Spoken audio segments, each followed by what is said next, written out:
Oh my God, you totally predicted both. I know. I know. I almost got kicked off I was this close to getting kicked. Yep. Oh my God, Shawn. Well, you know what? I'm just having a flashback. Our very first business challenge was in Hong Kong. You were on my team. I was the captain or the head person. I was chosen to be the leader of this team.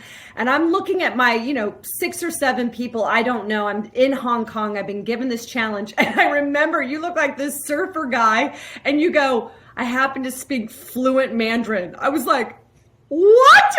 Like score. Yeah. You were like, blah, blah, blah, blah. You just went off. I mean, I could not have gotten luckier. I mean, you ran through Hong Kong communicating. Like, I was just like, what are the odds of this? I can't even believe it. So fun. It was so fun. What's funny is I think that's one of the only challenges I even won. Like, it was like, I had such like a spotted career on the Rebel Billionaire. And by the way, so yeah, in case you didn't follow this whole thing, in 2005, I won $1 million on TV, was made president of Virgin Worldwide. Sara was my runner-up. But look, we joke about it because I won this show. Sara won in life, like in 1,000 ways. Like she's, and has gone on to use her winnings or, Branson donated to your foundation, because Sara was in a different place in business a little bit than I was at the time, and I think Branson felt sorry for me, but thankfully it worked out, I think, for all of us. And it honestly could have gone. It could have gone to either one of us. I think that 100%, and I think that. I mean, I was so thrilled because there was no second prize, and Richard, unbeknownst to the Fox executives, to me, to everyone, turned and handed me his personal paycheck of $750,000 to launch my Sara Blakely Foundation. And I sent a lot of women to college in Africa with that money. It was really great. Amazing. He knew. I mean, Sara's the real deal. And you know what's funny? In fact, here's a like a goofy tidbit that people find interesting.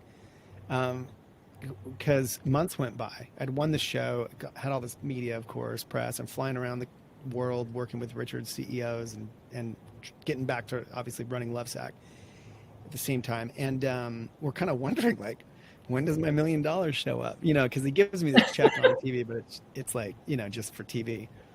And then one day I live in this little townhouse with my new wife Tiffany, and one day I'm checking the mail and there's this nondescript envelope from Fox Broadcasting Company, not for $1 million, for around $750,000, that was like post taxes, however they calculate that, and I had to just like give it to my CFO. We had $2 million in debt or more at the time, having built this company the hard way and the ugly way, and in fact, not as elegantly as Sara built hers. And then, of course, even after that, it was gone. And the book talks about all this. But it's just, you can't believe everything you see on TV.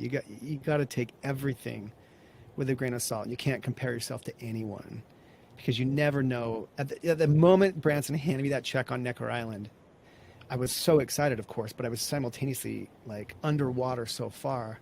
Right. Like, this sounds callous, but like, what's $1 million? That's right. how, and so,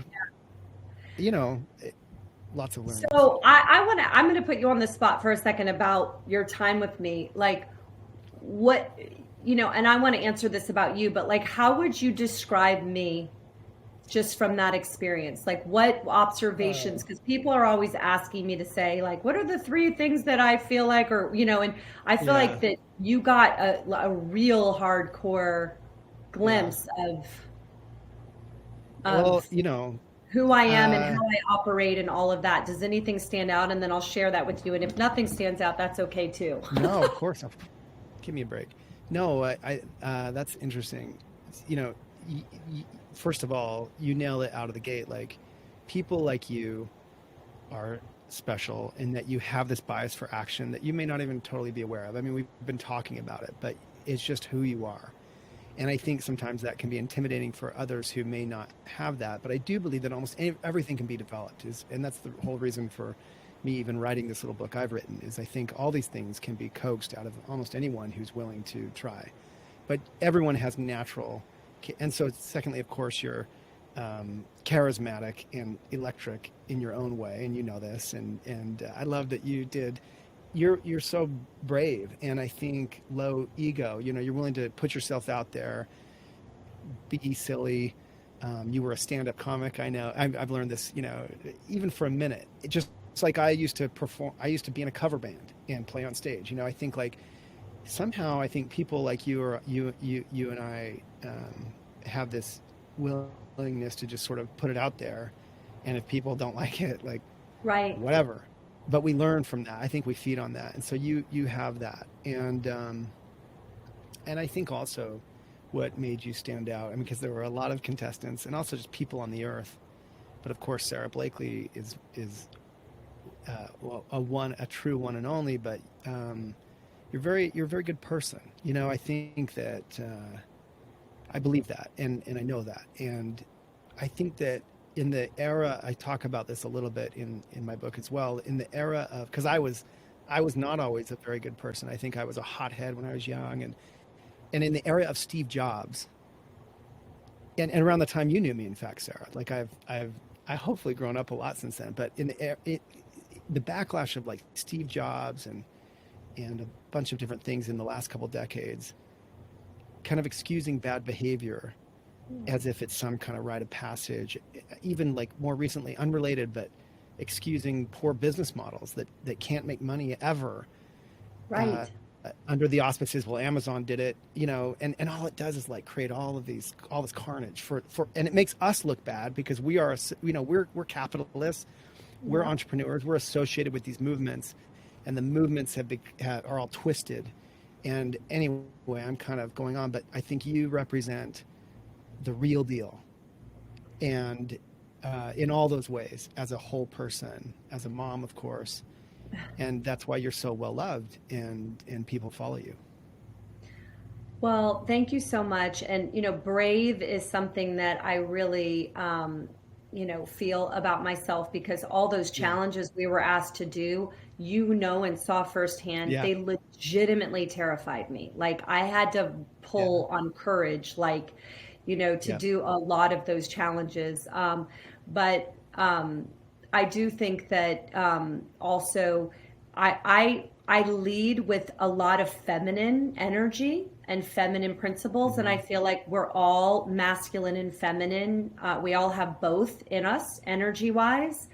And business is very masculine. I mean, it was set up very masculine. The rules have been masculine. And I think that we all do better on the planet when there's a little bit more of balance inside of us, balance in society, balance in business. And so I was pretty determined to use a lot more feminine principles like vulnerability and you know, intuition. I mean, I used intuition as my guiding force for 20 years. And that, you know, I think there needs to be some conversation about how intuition can show up and be honored in business, because it doesn't show up on a spreadsheet.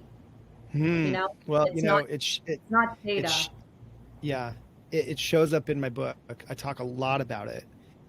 And the vulnerability that you're describing is something that honestly took me 25 years to figure out, and I'm embarrassed about that. And I don't think you should be, Shawn. I really don't. I think it's so cool that you've had your journey, and I think that the way society is set up, it is much harder, and society has not encouraged men in particular to show vulnerability.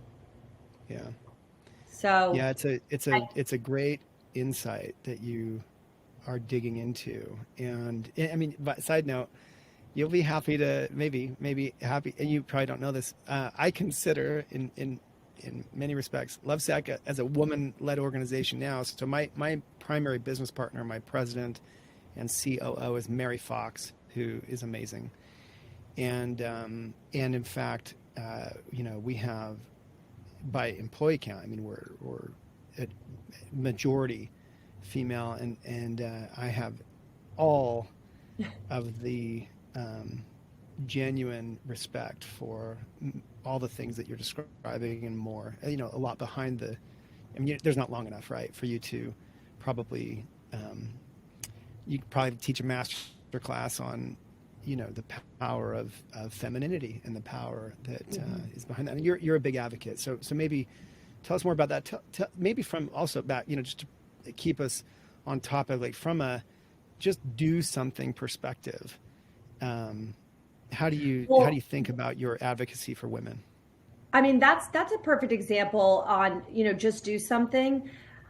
I just led with feminine principles for the most part, and I didn't have a roadmap for that. There was nobody I was consulting for that. I was told I was, crazy multiple times. All of my peers were men. I adore these men. They're like brothers to me now. I've been in a business group with them for 20 years. But I mean, it wasn't unusual for me to say, I'm going to consult the universe on this and I'm going to get back to you. Or they would say, how are you going to solve this business problem you have, Sarah? And I'm like, I'm going to go within and I'm going to, get clear. And so that kind of language was so bizarre, Shawn, and I was just doing it. It was just like, I wasn't asking for validation. It was something that I think that if you spend a lot of time alone, you're going to be much more connected to the power that will help you just do it. Yeah. Let me dig in on that, because obviously, we're friends on social media, and I talk about some things I do that are kind of unique maybe in the book.